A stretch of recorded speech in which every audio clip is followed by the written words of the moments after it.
Hello everyone, हमारे channel AWD पर आपका हार्दिक स्वागत है। तो चलिए, आज मैं इस क्लास में कवर करूंगी साथियों आपकी करंट अफेयर्स की क्लास। ये आपकी करंट अफेयर्स की क्लास है और मैं इसमें कवर करने वाली हूँ आपके 1 अगस्त के करंट अफेयर्स। ठीक है, तो चलिए शुरू करते हैं हम आज की क्लास। तो समय वेस्ट ना करते हुए हम आते हैं अपने पहले क्वेश्चन।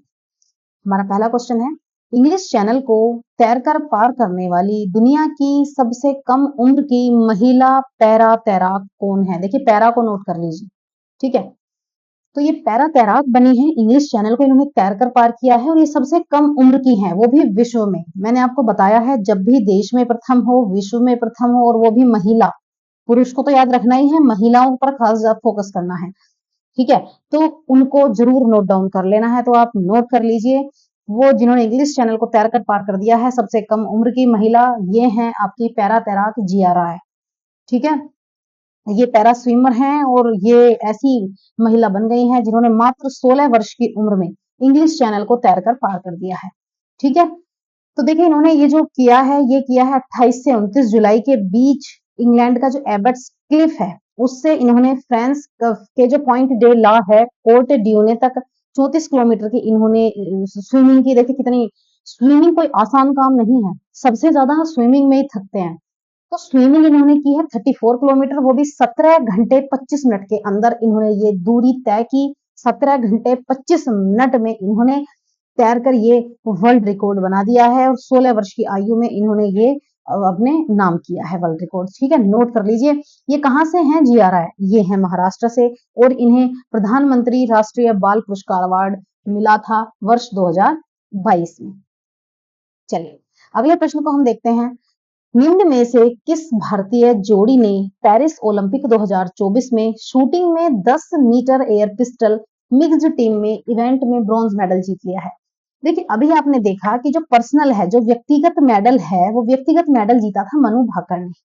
ठीक है, अब ये टीम वाला भी ब्रॉन्ज मेडल जीत लिया है, ये भी जीता है मनु भाकर ने और सरबजोत सिंह ने। ठीक है, इनकी जोड़ी ने ये मेडल जीत लिया है। ठीक है, तो देखिए मनु भाकर ने तो 2 मेडल निकाल लिए हैं और इन्होंने एक। ये जो 10 मीटर एयर पिस्टल का जो मिक्स्ड टीम थी, इसका गोल्ड मेडल किसने जीता? तो इसका जो गोल्ड मेडल जीता है, ये जीता है जोराना अरुनोविक ने और दामिर मिकेक ने। ये कहाँ के हैं? ये सर्बिया के खिलाड़ी हैं। सिल्वर मेडल किसने जीता है? ये जीता है सेवल इलायदा ने और यूसुफ डिकेक। ये कहाँ के हैं? तुर्की के हैं। और ब्रॉन्ज मेडल इंडिया में आया है मनु भाकर और सरबजोत सिंह। ठीक है, ये मिक्स्ड डबल्स है। एक तो होता है डबल्स। देखिए डबल्स का क्या मतलब होता है? जिसमें केवल 2 पुरुष पुरुष खेलते हैं। ठीक है, 2 पुरुष जब खेलेंगे तो ये डबल्स हो गया, या 2 महिलाएं जब खेलेंगे तो ये डबल्स हो गया। परंतु जब एक महिला और एक पुरुष टीम बनाकर खेलते हैं, ठीक है, इनमें एक महिला है एक पुरुष है, जब ये टीम बनाकर खेलते हैं इसे हम मिक्स्ड कहते हैं। ठीक है, डबल्स तो है, मिक्स्ड डबल्स होता है। तो इसमें जो इन्होंने मनु भाकर और सरबजोत सिंह है, ये इन्होंने ब्रॉन्ज मेडल इसमें जीत लिया है। अब देखिए, तो मनु भाकर और जो सरबजोत सिंह है, ये ऐसी पहली जोड़ी बनी है इंडिया में कि जिसने ओलंपिक में इन्होंने मेडल जीता है। ठीक है, ये पहली जोड़ी। ये क्वेश्चन आपसे ऐसे भी पूछा जा सकता है कि ओलंपिक में शूटिंग में ये जो मेडल जीतने वाली जोड़ी है ये कौन सी है? तो ये है आपकी मनु भाकर और सरबजोत सिंह। और मनु भाकर ने इससे पहले भी मेडल जीत लिया है। तो मनु भाकर के तो 2 मेडल हो गए हैं, व्यक्तिगत मेडल इन्होंने जीता है और एक जीत लिया है इन्होंने टीम में। अब इससे पहले देखिए ये क्या है, ये 2 ओलंपिक मेडल जीतने वाली क्या नाम है, मनु भाकर, ये भारत की चौथी खिलाड़ी बन गई है।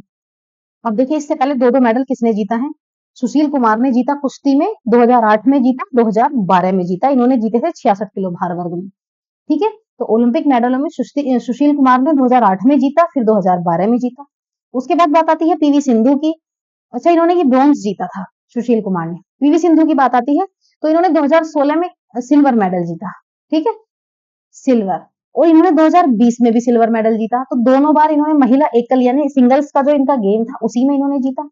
अब बात आती है मनु भाकर की। तो मनु भाकर ने शूटिंग में जीत लिया है, 2024 में ही 2 मेडल और ब्रॉन्ज मेडल इन्होंने जीत लिए हैं। इससे पहले क्या है, इससे क्या है, नॉर्मन जो प्रिचर्ड थे, इन्होंने एथलेटिक्स में भारत का प्रतिनिधित्व करते हुए 2 पदक जीते थे। तो 2 तो इन्होंने जीते हैं। सबसे पहले तो ये थे, फिर सुशील कुमार बने, फिर पीवी सिंधु बनी, अब कौन है? मनु भाकर। तो ये चौथी भारतीय खिलाड़ी बन गई हैं जिन्होंने ओलंपिक में 2 पदक जीते हैं। ठीक है, तो चलिए आपको पता है एक इसमें एक इम्पोर्टेंट फैक्ट और है कि जो मनु भाकर हैं वो शूटिंग में मेडल जीतने वाली पहली भारतीय महिला बन गई हैं। ओलंपिक में जिन्होंने 10 मीटर इवेंट में कोई शूटिंग में पहला मेडल जीता है, ये पहली भारतीय बन गई है। अगला प्रश्न है, देखिए इसमें काफी अच्छे क्वेश्चंस आपके कवर किए गए हैं, स्पोर्ट्स से रिलेटेड और सब बहुत इंपॉर्टेंट फैक्ट्स हैं। चलिए प्रश्न देखते हैं। भारतीय टेनिस खिलाड़ी हैं रोहन बोपन्ना। रोहन बोपन्ना ने संन्यास की घोषणा कर दी है। बताइए इन्हें किस वर्ष पद्मश्री प्रदान किया गया था। देखिए ये रोहन बोपन्ना जो है ये टेनिस के खिलाड़ी हैं और ये काफी उम्र के खिलाड़ी हैं, ये कोई ऐसा नहीं है 18-20 साल के हैं, ये हैं 44 ईयर्स के प्लेयर। और इन्हें जो पद्मश्री मिला था ये मिला इन्हें वर्ष 2024 में। इन्होंने संन्यास की घोषणा कर दी है। ये कहां से हैं? रोहन बोपन्ना कर्नाटक से हैं। 2024 में इन्होंने क्या जीता है? देखिए ऑस्ट्रेलियन ओपन जो है वो जीत लिया है इन्होंने, और ग्रैंड स्लैम जीतने वाले ये सबसे ज्यादा, बात ऑस्ट्रेलियन ओपन की हो रही है तो ऑस्ट्रेलियन ओपन जो ग्रैंड स्लैम है ये जीतने वाले सबसे उम्रदराज खिलाड़ी हैं।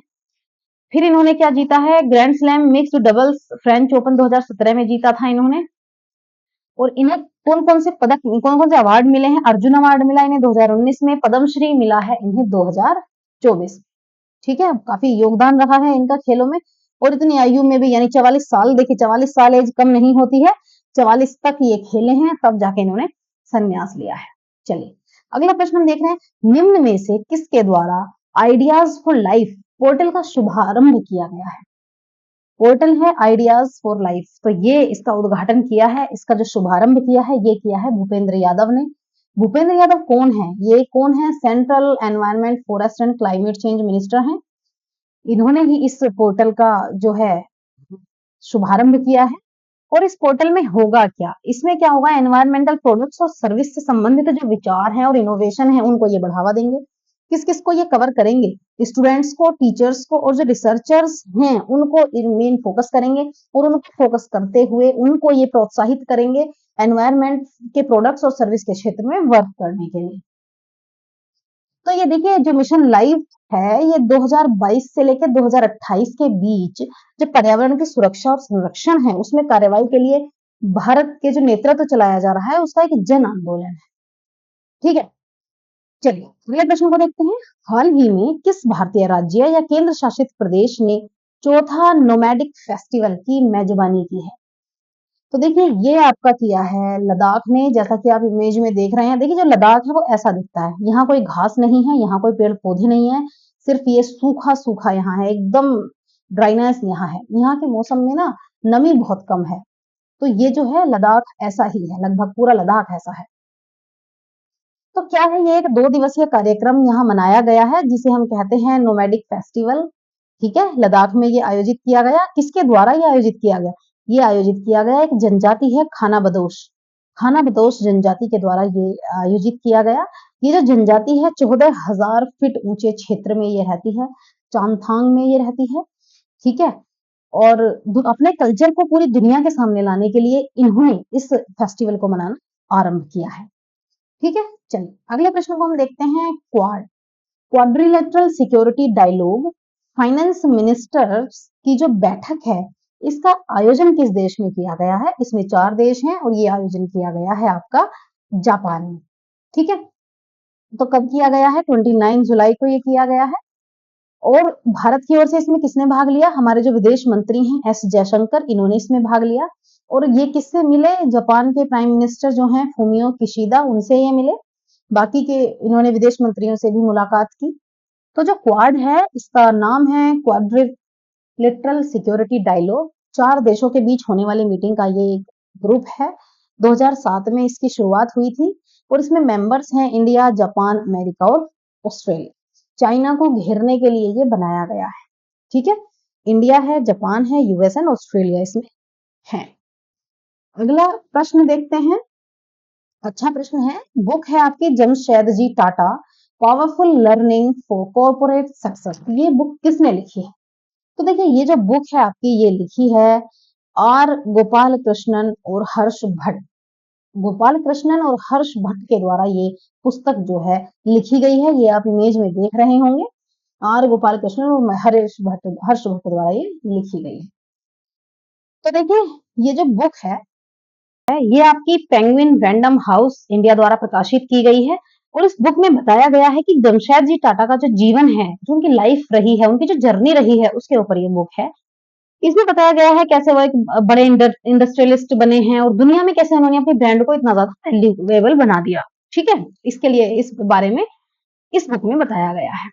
चलिए अगले प्रश्न पर हम आते हैं। हमारा अगला प्रश्न है, किस देश में ओरोपोचे वायरस के कारण विश्व की पहली मौत दर्ज की गई है? तो देखिए ये जो मौत है आपकी एक मच्छर की वजह से हुई है, वायरस से हुई है और ये कहाँ हुई है? ब्राजील में ये हुई है।